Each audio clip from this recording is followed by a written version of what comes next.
Eu vou dizer para vocês, quando ele cometeu um crime com caráter hediondo, um estupro, um homicídio, mas aí ele vai ser preso não pela Maria da Penha, mas ele vai ser preso, meus amigos, porque ele cometeu um crime hediondo. Por força da lei mesmo? De forma alguma. Aí está uma outra questão importante, certo?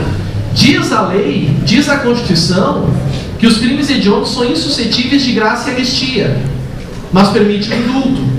Quantas graças e anistias já foram concedidas esse ano? Nenhuma. Quantos indultos? Um monte. E indulto pode. Ou seja, é o caráter demagógico da lei. Bom, pessoal, a gente entra agora num ponto crucial, que foram as principais modificações da lei de prisões. O que acontece, pessoal?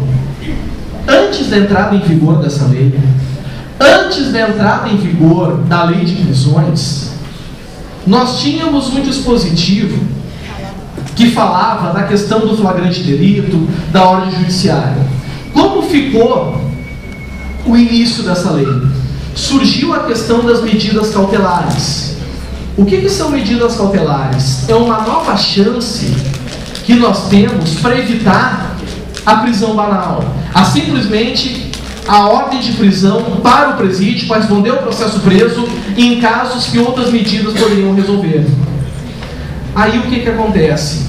Essas medidas alternativas, chamadas de medidas cautelares, na verdade, elas não são totalmente inovações. A Lei Maria da Penha, ela já não traz medidas de proteção dessa natureza, cautelares? Traz. Qual é a mais tradicional? Não permitir que o agressor chegue perto da ofendida por um período, um espaço máximo de tantos metros, não é isso? Tanto que tempos atrás houve um problema desses com uma atriz e um ator de TV, né? Exatamente voltado sobre isso. Então já se faziam experimentos acerca dessas medidas cautelares. O que acontece agora é que isso agora se volta para todos os crimes, para todos os casos que automaticamente se admitiria uma prisão preventiva. Então o juiz, antes de determinar a prisão preventiva, faz o quê? Analisa se essas medidas cautelares não são necessárias, certo? E aí eu vou mostrar para vocês agora quais são essas medidas que estão no artigo, já passo para vocês, 319. Olha o que diz, acompanhem comigo. São medidas cautelares diversas da prisão. 1. Comparecimento periódico em juízo no prazo e nas condições fixadas pelo juiz para informar e justificar atividades. Vejam vocês que isso valia também para institutos normais do processo penal. Por exemplo, suspensão condicional do processo. O cara é um estelionatário, cometeu um estelionato. Pena, reclusão de 1 a 5 anos e multa. Aí o juiz diz: eu vou suspender teu processo desde que tu compareça mensalmente aqui para informar as tuas atividades. Ele vem e o juiz pergunta: e aí, meu velho, o que tu tem feito? E ele: olha, excelência, eu estou cumprindo meus compromissos, eu estou exercendo minhas atividades. Eu tenho ido seguidamente recolher o dinheiro na boca de fumo, eu tenho plantado uns pezinhos de drogas no quintal de casa. Pergunto: esse cara está informando as atividades dele ou não está? Está. Não é o que diz o inciso 1? Comparecimento periódico em juízo para informar e justificar atividades. Ou seja, o juiz pode decretar a preventiva dele por ele não estar cumprindo uma medida cautelar? Não, ele está cumprindo. Vejam vocês. 2. Proibição de acesso ou frequência a determinados lugares quando circunstâncias relacionadas ao fato deva o indiciado ou acusado permanecer distante destes locais para evitar o risco de novas infrações.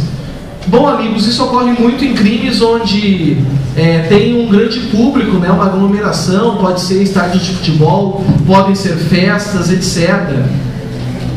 Mas o bacana é o seguinte: nós temos aqui no inciso 9 a chamada monitoração eletrônica. Já deve ter ouvido falar disso, né? A famosa tornozeleira. Né? A criatura fica com uma tornozeleira e o Estado fica sabendo exatamente onde ele está. Pouco está sendo utilizado e aqueles que estão tendo a oportunidade de utilizá-las não estão querendo. Depois que vê o tamanho do troço, é desse tamanho, e depois que descobrem que leva 2 horas para carregar. O cara tem que ficar preso perto de uma tomada o tempo inteiro.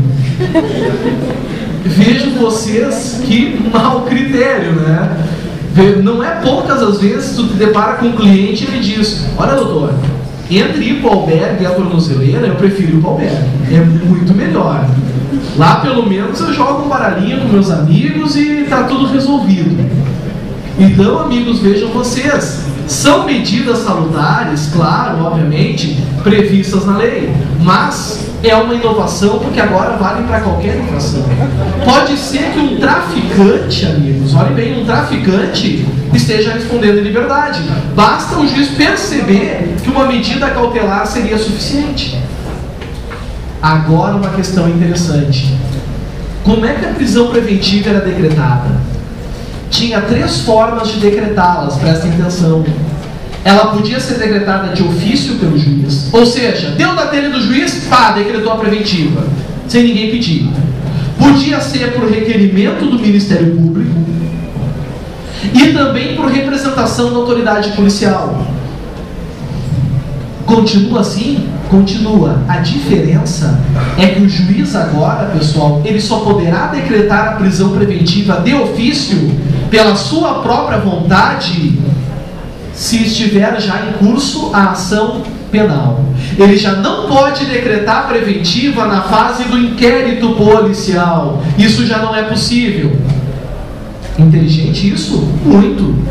Inquérito é lugar de juiz? Não. A não ser que seja o juiz escolhido para isso. Como nós temos, amigos, certo? A questão agora do projeto do processo penal acerca do juiz das garantias. Aí é outros 500. Mas não é correto o juiz que vai julgar o réu participar do quê? Participar também das investigações. Será que isso, amigos, diz respeito ao nosso sistema acusatório? É um juiz imparcial? Vejam vocês que não. Imaginem, o juiz participou das investigações e determinou a prisão preventiva para a garantia da ordem pública, dando a entender que se o réu estiver solto ou o indiciado estiver solto, ele vai, na verdade, praticar mais crimes. Bom, se eu sou o réu, eu digo para esse juiz: vem cá, já nas investigações tu está dizendo que eu vou cometer outros crimes, então quer dizer que tu já acreditas que eu sou culpado antes mesmo do processo iniciar. O legislador então percebeu esse detalhe, percebeu essa característica, percebeu esse ponto, amigos, e fez o quê? Tirou o poder do magistrado de aplicar a prisão preventiva de ofício no inquérito. O juiz pode aplicar uma preventiva no inquérito? Pode, desde que provocado para isso, desde que o Ministério Público requeira, peça a prisão preventiva, certo? E desde que a polícia represente, mas de ofício só durante a ação penal. O objetivo é tirar cada vez mais o poder do juiz de atuar de ofício no processo. Quando ele atua de ofício, meus amigos, ele deixa de ser parcial. Nós temos uma imparcialidade, uma parcialidade, o que não é pré-requisito do nosso sistema acusatório. Nosso sistema acusatório é o que, pessoal? É o juiz lá em cima, apenas como imparcial, se movimentando quando provocado, não deixando a esquecer que essa relação acima é meramente de carpintaria, porque não há relação hierárquica entre juiz, Ministério Público e advogado.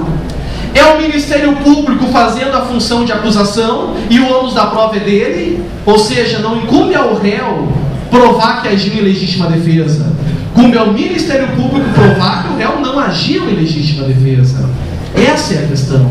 Então esse é um outro ponto crucial e importante no que diz respeito as modificações trazidas pela nova lei das prisões, certo? Bom, amigos, a lei é nova. Se ela vai surtir efeitos no decorrer da sua aplicação, só o tempo dirá. O que a gente entende, amigos, é que esse argumento de que a onda de criminalidade aumentará não vai surtir, não vai ser por aí. Por quê? Porque essas pessoas que não estão sendo presas preventivamente são as mesmas que não seriam presas no final do processo. Então, em matéria de números e proporções, vai se manter, meus amigos, tudo na mesma proporção. Nada irá mudar nesse contexto. Certo? Bom, conforme eu recebi, então, um bilhete, eu estou abrindo agora o espaço, amigos, para perguntas, para indagações, então, para o nosso debate. Pode? Fiquem à vontade.